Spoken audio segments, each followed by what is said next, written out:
Hi, I'm Myriad Kindler. Welcome. I'm so glad you're here. Now, we have quite the journey ahead of us today, but before that, I have a quick errand to run. So you sit tight, I'll be right back. That's kind of boring. You know what? Here's a quick story while I'm gone.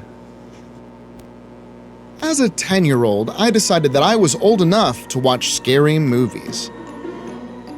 So, the next time we went to our local Blockbuster Video, I asked my mom if I could get an episode of the Goosebumps TV show.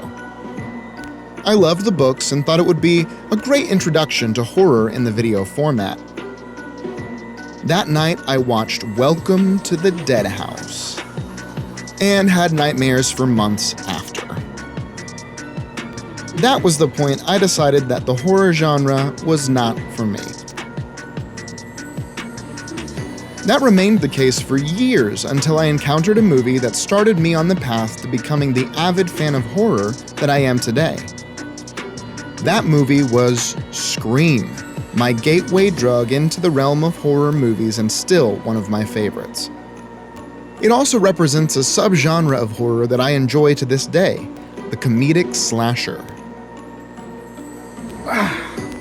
Well, there are many, many wonderful, hilarious slashers out there, including Tucker and Dale vs. Evil, The Blackening, The Cabin in the Woods, but I don't want to talk about the subgenre as a whole. I want to talk about a very small, semi-recent subgenre that I actually had to come up with a name for, and let me tell you, it's not good. I call them magical sci-fi retro concept comedy slashers. I warned you. Well, now that we have our heading, let's heave-ho, and away we go!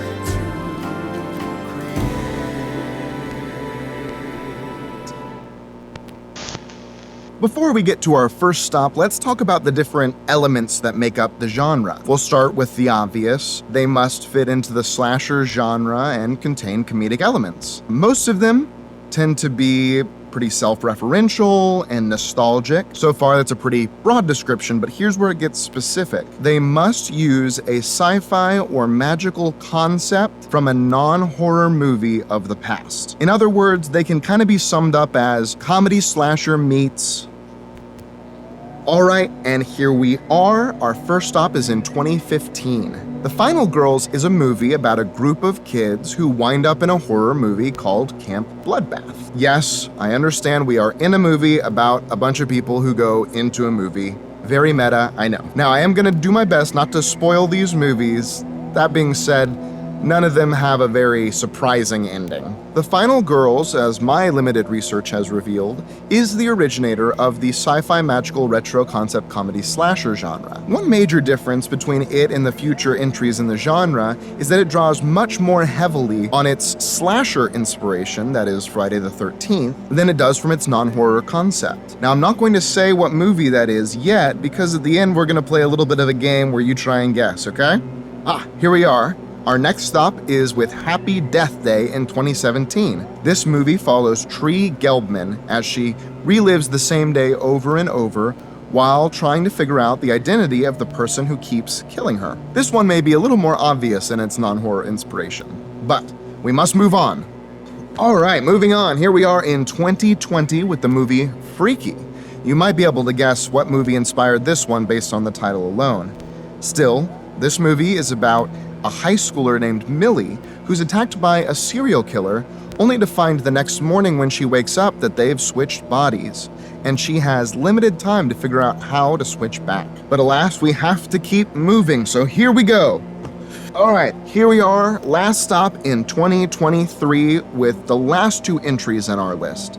First is It's a Wonderful Knife, which is probably the easiest one on this list to guess. We follow our protagonist Winnie, who at the beginning of the movie stops the serial killer before he's killed more than a couple people. But a year later, she finds herself wishing she never existed and her wish is granted. So now he's had more than a year to fulfill his murderous urges. How can she possibly get things back to how they were? Totally Killer, on the other hand, follows Jamie, who accidentally time travels back to the 80s, right at the beginning of the town's famous murder spree by the Sweet 16 killer. Now she has to figure out how to survive and get back to her own time without accidentally getting her mom killed and ceasing to have ever existed. And that was our last stop on the whirlwind tour of the 5 movies that make up the magical sci-fi retro concept comedy slasher genre. If I say it fast enough and enough times, it's going to catch on. Or maybe you can come up with a better name and put it in the comments below. Also, if you think I've missed a movie that fits into the genre, please let me know. I want to watch it. Now onto our short quiz game. It's called Comedy Slasher Meets.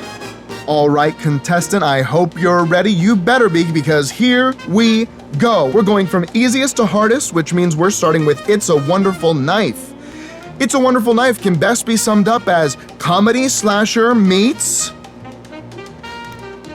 That's right, It's a Wonderful Life. Well done. Moving on. Now getting slightly harder, we have Freaky. Freaky can best be summed up as comedy slasher meets... Correct again, it is Freaky Friday. In fact, the original working title for this movie was Freaky Friday the 13th, which in my opinion is a much better title. Now it's time for a double feature. Both of these are a little bit harder, but I'll give you a hint. They both say the name of the movie they reference within the movie itself. So, Happy Death Day can best be summed up as comedy slasher meets what movie? And while you're thinking about that, Totally Killer can best be summed up as comedy slasher meets...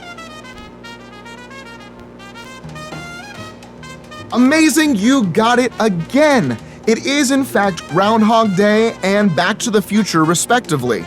Alright, now it is time for the final and most difficult movie on the list. This movie doesn't reference its non-horror concept in either its title or in the movie itself. In fact, it's entirely possible that the non-horror movie wasn't even an inspiration for this movie's creators. Still, I have to ask, The Final Girls can best be summed up as comedy slasher meets... Incredible! You've done it again! It is indeed Arnold Schwarzenegger's Last Action Hero. Well done, contestant. Well, that is it for our little game, but before we move on, I do have one little thing. As you can see, the magical sci-fi retro concept comedy slasher is a small but mighty genre that's not even been around for a decade yet, which means that there are so many movies that could be possibly entered into this genre. So that's what I want to ask. What movie do you want to see get remade as a comedic slasher? Here's an idea of mine to get you thinking. A high schooler is hosting a sleepover party with their friends when a home invader breaks in and kills one of their parents. The children flee together and are eventually forced to go into the basement, which is usually forbidden. They can't find the light, so they grope around until they find a little cupboard to hide in.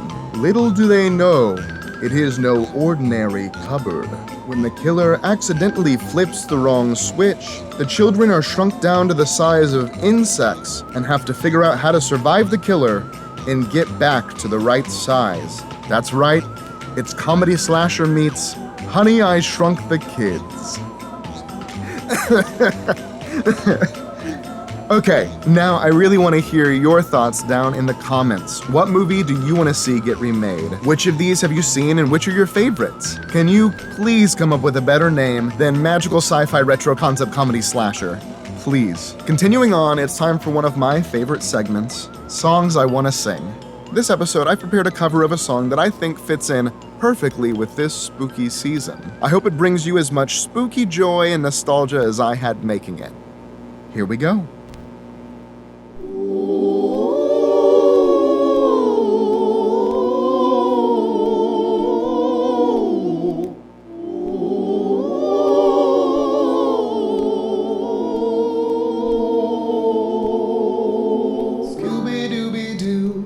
Where are you?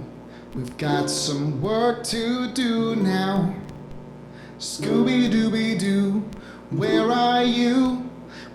need some help from you now. Come on, Scooby Doo, I see you pretending you got a sliver. But you're not fooling me, 'cause I can't see the way you shake and shiver. You know we got a mystery to solve, so Scooby Doo, be ready for your act. Don't hold back. Well, Scooby Doo, if you come through, you're gonna have yourself a Scooby snack. That's a fact. What's this, Scooby Doo? We're coming after you. We're gonna solve that mystery. I see you, Scooby Doo. The trail leads back to you. What's this, Scooby Doo? What's this, Scooby Doo? We're gonna follow you. We're gonna solve that mystery. I see you, Scooby Doo. The trail leads back to you. What's this, Scooby Doo? You know we got a mystery to solve, so Scooby Doo, get ready for your act. Don't hold back.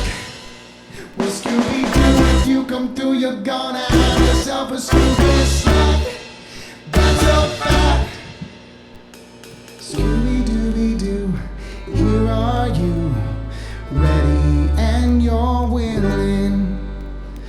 We can count on you, Scooby Doo. I know we'll catch that feeling. Na na na na na na na na na na na na na na na na na na. Na na na na na na na na na na. What's this, Scooby Doo?